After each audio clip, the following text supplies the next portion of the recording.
Beirut's international airport in the early hours of Monday as the Israeli army launched a barrage of rockets across Lebanon. This after it announced the targeting of infrastructure belonging to Al-Qard and Al-Hassan, which according to the US is used by Hezbollah to manage its finances. Well, it has more than 30 branches across Lebanon, including 15 in the densely populated parts of central Beirut and its suburbs. Netanyahu-led country had issued evacuation orders in the region earlier.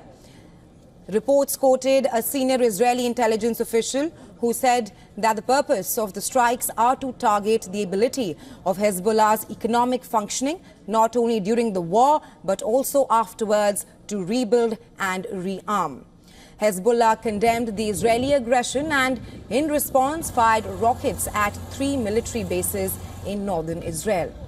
The rocket salvo targeted bases near Haifa, Safed and Tiberias.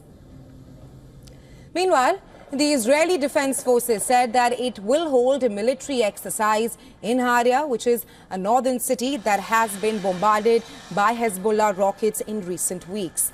Fighting also intensified in Gaza.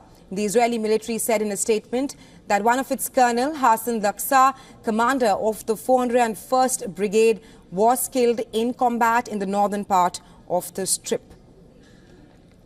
2 other officers were injured in the same combat. Well, according to the Israeli military spokesperson Daniel Hagari, the commanders were in the field in Jabalia to observe the area and were struck by an explosive while outside the tank.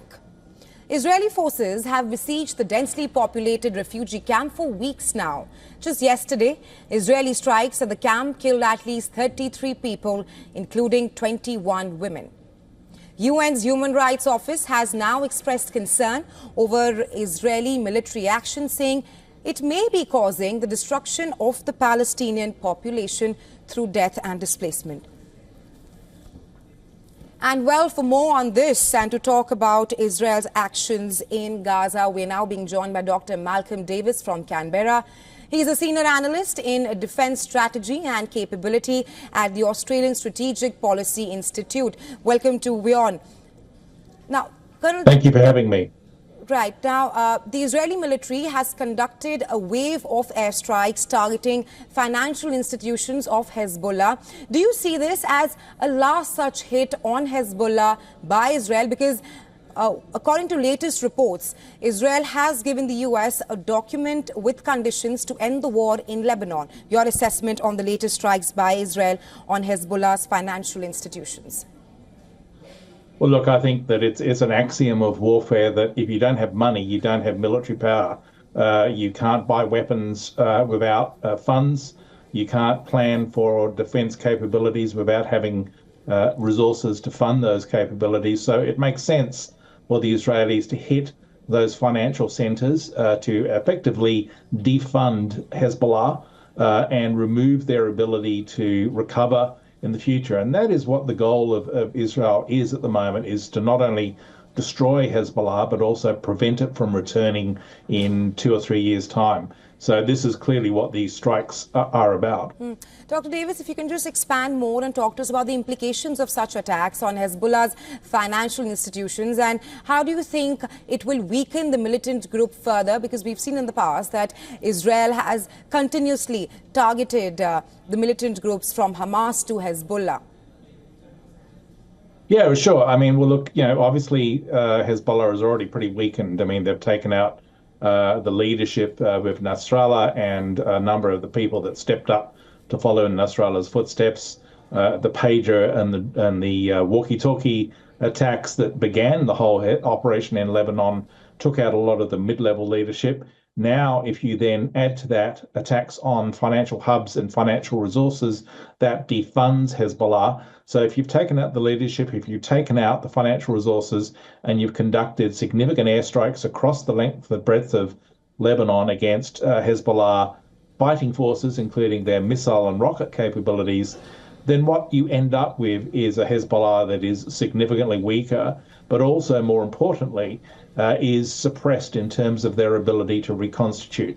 And that's Israel's goal here. So I would imagine that this certainly doesn't mark the end of the war in Lebanon. It marks a new stage whereby Israel is logically and pragmatically going after Hezbollah's resource base so that they really can't recover and reconstitute. Right, Dr. Davis, you speak of how these attacks will not mark the end of the war in West Asia. Netanyahu said the same thing, that the war is not over after Sinwar's death. However, latest news coming in is that the Israeli cabinet, they are mulling ideas for new hostage deal. In your opinion, how high are the chances of a hostage deal between Hezbollah and Israel? And do you think that Israel will use Sinwar's body as a bargaining chip to get the hostages back? Well, remember, the hostages are not held by Hezbollah, they're held by Hamas in Gaza. So any hostage deal would be focused on Gaza. And I think that after the death of Sinwar, once again, Hamas is probably leadership. It's struggling to find someone to fill Sinwar's position. And so there's an opportunity there to exploit that political disruption to try and sit down with the representatives of Hamas to hammer out some sort of deal whereby it gives them an off-ramp and says, now is the time for Hamas to back down, to accept the fact that they have lost, and Israel put in conditions whereby that allows them then to prevent Hamas from reconstituting in the same way they seek to prevent Hezbollah from reconstituting in the north. Right, Dr. Davis, thank you for joining us on WION with the insights on this. Thank you.